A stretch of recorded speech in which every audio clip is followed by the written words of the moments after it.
Let me give you a little timeline here because I think the assumption is that this was in the works and it was just, let's get through the Super Bowl and we'll hire you officially. That's not the case. Jonathan Gannon had another interview Monday morning. Think about how tired we were after the Super Bowl on Sunday and then in a couple hours having to go and do a show. Jonathan Gannon got done with maybe the most heartbreaking Super Bowl loss you can imagine for a defensive coordinator, giving up 38 points or 31 points at least from the defensive side. And then got up, and I'm told, in Arizona, had one of the most high-energy, positive interviews you could imagine that Monday afternoon, and goes and gets the job, and that's the difference here. This is what it's going to be. If Cliff Kingsbury is your chill coach, even-keeled guy, Jonathan Gannon is your fired-up, let's go, high-energy guy. It's all going to be about Kyler, as we know, and this is a totally different personality than Kingsbury. Say what you want about Cliff's offensive genius. He is not going to be one shouting at you. He is not going to be one giving you this motivational speech on a Saturday that's going to have you ready to run through a wall. Cliff is the ultimate play designer and also the guy that's going to be there for you through thick and thin and be the same consistent deal. Jonathan Gannon's whole mantra in Philadelphia was, we are going to be upbeat, we are going to be high energy, we're going to be up. And also, we might talk a little bit of This is a guy that has a bunch of juice to him. Good. And I think that's what really drew them in Philadelphia, in Arizona. Now, it came down to two names. Lou Anarumo, okay? Different type of deal. Older coach, guy who was with Cincinnati for the last several years, and Jonathan Gannon, who even the Eagles said is probably just a rental because he is that hot a candidate. The first year didn't go as perfect as they wanted. Second year was great. Now Gannon's gone, and he's going to Arizona. But I think the energy and the juice and the culture that he'll bring is a little different than Kingsbury. Nothing negative about Kingsbury. But this one is just, let's go, let's go. Good. Let's see if that works for Kyler. Maybe the other time kind of ran its course. Like, as you mentioned, Kyler, for Gannon, a defensive guy, we always talk about, all right, who's the offensive coordinator going to be? Is there any, like, leads of, like, all right, he may be connected to this guy or connected to that guy of who might be coming in to lead Kyler Murray? Yeah, the assumption, of course, is that he's going to take one of the guys from Philly, and they have a loaded offensive staff. But I wouldn't go down that road just yet because there's also an Indianapolis coach who's now the offensive coordinator, who's now the head coach, and you still have Philly who can pay guys to stay. So that is a great unknown. There are no names that have been pinned to, like, all right, if Gannon comes, here's coming with him. We'll see how that goes in the next couple of days. Yeah, that's something we always talk about because obviously somebody like Kyler Murray, there's been so much conversation with his relationship with Cliff Kingsbury, and now he gets a brand new head coach. Who's the offensive guy going to be? And on top of that, we saw Kyler Murray coming out of the weight room. We know he's dealing with an injury. He's not going to be ready to start the season. Now with Jonathan Gannon going over there, and you mentioned his high energy, he was a quality control coach for me in Tennessee, fired up all the time. One of the best-dressed coaches on the staff as well. Best dressed? Yes. JG has style. Tell me about this.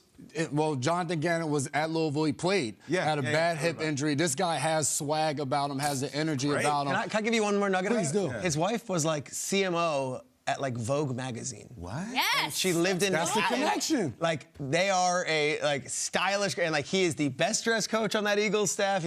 And she is a hitter in her own right. These two, like they roll in different circles, and Gannon is one of these guys that carries himself with that swag.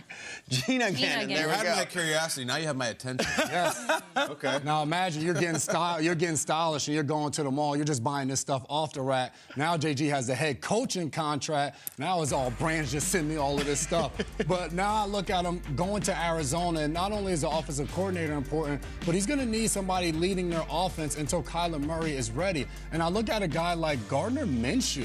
Colt McCoy was there backing up Kyler, played well in Kyler's absence, but he's a free agent, and so is Gardner Minshew, who was in Philadelphia with Jonathan Gannon. And he's a guy who might want to match the energy that he brings as a coach and want a guy like Minshew leading the offense and maybe even being a voice in that quarterback room when Kyler Murray comes back. So I look at this as a situation when a guy leaves and he joins a new coaching staff and he takes over a new franchise, you want to bring players that come that know who you are and know what your expectations are. And a guy like Gardner Minshew, who's been there in Philly, who they've been able to laugh together, he's the guy giving the defense the scout team look week in and week out. So they're having conversations going over what they want to see from him. I think that could be a connection of maybe him coming to Arizona with him to get his message out to the locker room.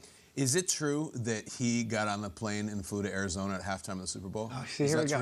I've heard that. The Super Bowl was in Arizona, so he didn't have to get on any Oh, planes. that's true. He got in a limo. I just went to. It's weird. It's weird to see that after 2 days of being like, wow, what the hell happened to the Eagles defense in the second half? And here's our head coach. It reminds me of when the Bears hired Matt Eberflus and the Colts had this terrible last week loss to the Jaguars. Yeah.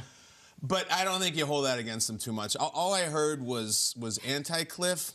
Dressing aside, though, like Cliff, if he had a wife, which he never will, I'm sure, she will have worked for Vogue. Like that's not totally anti-Cliff, Peter. It's not a full anti-Cliff package.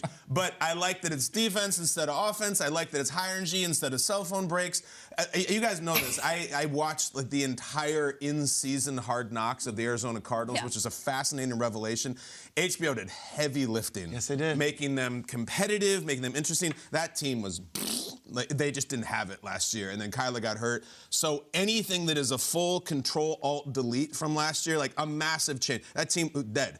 Here's the thing. This guy drops into a division, though, in which Pete Carroll, I think, is a Hall of Famer. Sean McVay, in now the Sean McVay Reclamation Project next year.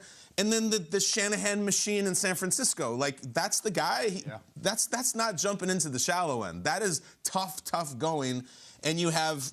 Even if you had a healthy Kyler Murray, what's that marriage like? You have an injured Kyler Murray. What are we going to sit around and what are we going to predict the Cardinals' record's going to be next year? It's not going to be. Is anybody saying they're going to sniff a wild card? Is anybody saying they're going to sniff 500? I guess that's good. The expectations are low. But Jonathan Gannon, welcome to Arizona in a brutal division with an injured quarterback who, even when he's not injured, still has doubts about him. He's got work to do. I like the guy. I like what you're telling me about him. Tough assignment. Absolutely. Really tough assignment. Speaking of high energy, if I had to pick a division of coaches to run like a 4x4, I think I'd pick that division. Now that you just listed all those guys, pretty those good. jump. I mean, you kind of flirt with, like, are you copying other guys' shticks? Like, if he is going to show up at a press conference and be like, are you trying to be like McVay or whatever? You got to be your own guy. Speaking of being your own guy, Kyle, I know you have a list on the show of things like lines, phrases, sports media takes that you don't want to talk about. X factors and bold predictions. Can I add one? It's great stuff. I had one. I'm really sick of the tweets where the team say, got our guy. Can we be done with that? Because saw it twice yesterday. Yeah. Okay, so we Colts got did our it. guy. The Colts did it. All right, let's see. Who else are we talking about today? Cardinals did it. Got our guy. There it is. January 22, the Broncos also tweeted to Nathaniel Hackett, got our guy. So it's not a phrase, I think, that goes in the endearing hiring process. Also with the reports and the insiders saying you had one guy, and then it could be your third guy on the list. So to say got our guy feels fake, and let's retire it. I'm happy that you got your guy. Can I add one to that? Yeah, let's do it. When they officially signed the contract, Ian Rappaport, I love you. You don't need to tweet officially official. I know that there's some sort of requirement. You don't have to do it, Ian. You can just do the picture. You don't have to. Officially official, got our guy. I love that. I went on the basement with Kyle. He talked about it. I'm like, officially official. And ever since I went on there, I just see it everywhere. Officially official. It is everywhere. Officially official. Well, now you're going to see it because I'm fairly certain the Panthers did it with one of their hires they did in the last week. The coordinator got our guy. We get that that's the person that you picked, and I'm happy for you, but it also could not have been the first person that you wanted. And the guy, it got our guy. It's like, oh, it's driving me crazy. Please stop doing it. Peter, also, speaking of getting guys, you were big on the Anarumo train. Are you a little bit, I don't know, disappointed or surprised? Like, why wasn't it him? I thought that he would have been a complete culture change because you have an older coach who's been down there and can kind of give Kyler a little of the old school stuff, and maybe that might have helped. Now, that doesn't sound like I'm like going to spank him or something. It's not that. I'm just like... And maybe he needs it. I'm just like... I don't know. Gannon, though, is super positive, super upbeat, and he's young. I mean, he's a young guy. And Gannon's like old school, like Cleveland, Ohio dude. And St. Ignatius High. Yeah. Like, that means something to people if you follow high school football. Yeah. Legendary. And he was a great basketball player, too. Yeah.